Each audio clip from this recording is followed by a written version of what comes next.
నమస్తే. 2025 మాస ఫలితాల్లో మే మాసంలో తులారాశి వారి ఫలితాలు ఏ రకంగా ఉన్నాయో తెలుసుకుందాం.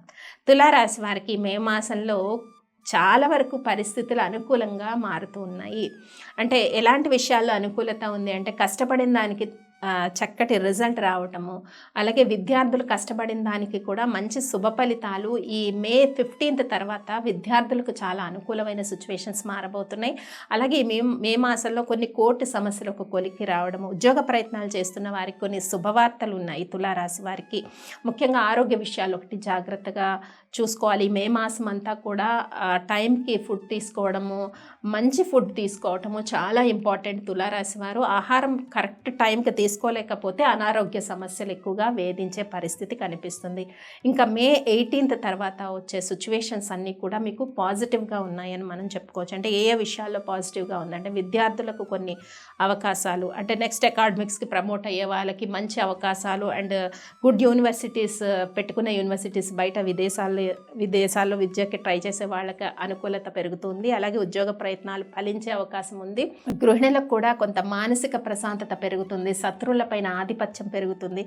ఏది ఏమైనా ఎన్నో మాసాలుగా కొంత ఏదో ఒక ప్రాబ్లంతో ఇబ్బంది పడుతూ ఉంటున్నారు తులారాశి వారు. వారందరికీ కూడా ఈ మాసంలో కొన్ని ప్లానెటరీ ట్రాన్సిట్స్ కొంత అనుకూలంగా మారుతున్నాయి. కాబట్టి వేచి ఉన్నదానికి కానీ పేషెన్సీగా ఉన్నదానికి కానీ మంచి ఫలితాలు అన్నవి వస్తాయని తులారాశి వారికి మనం చెప్పుకోవచ్చు. ముఖ్యంగా ఏంటి అంటే ఆధ్యాత్మికత చాలా ఇంప్రూవ్ అవుతుందన్నమాట. అంటే స్పిరిచువల్ స్ట్రెంగ్త్ అన్నది ఎక్కువగా తులారాశి వారికి ఇంప్రూవ్ అవుతోంది ఈ మాసంలో.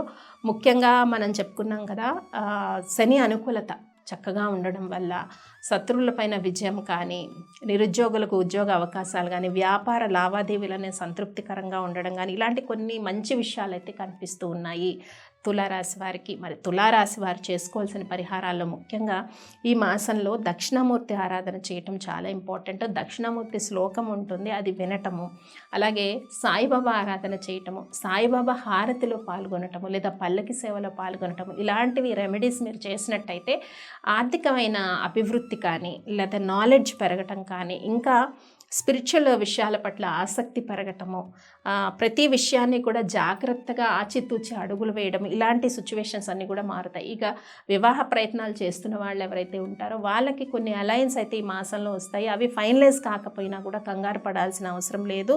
ఇక సంతానం కోరుకున్న దంపతులకు కూడా కొంత మీ యొక్క మెడికల్ రిపోర్ట్స్ కానీ ఏమన్నా ఇవన్నీ కూడా కొంత పాజిటివ్ వేలో రిజల్ట్స్ వచ్చే విధంగానే సిచ్యువేషన్స్ ఉంటాయని మనం చెప్పుకోవచ్చు. ఇక స్థిరాస్తి కొనుక్కోవాలనుకున్న వాళ్ళకి కూడా కొన్ని అవకాశాలు అయితే అనుకూలంగా ఉన్నాయి. స్పెక్యులేషన్ వ్యాపారం కూడా అనుకూలంగా ఉంది. సో కాబట్టి తులారాశి వారు చేసుకోవాల్సిన పరిహారాలు ఏంటో కూడా తెలుసుకున్నాం కాబట్టి అవన్నీ మీరు పాటించేయండి. స్వస్తి.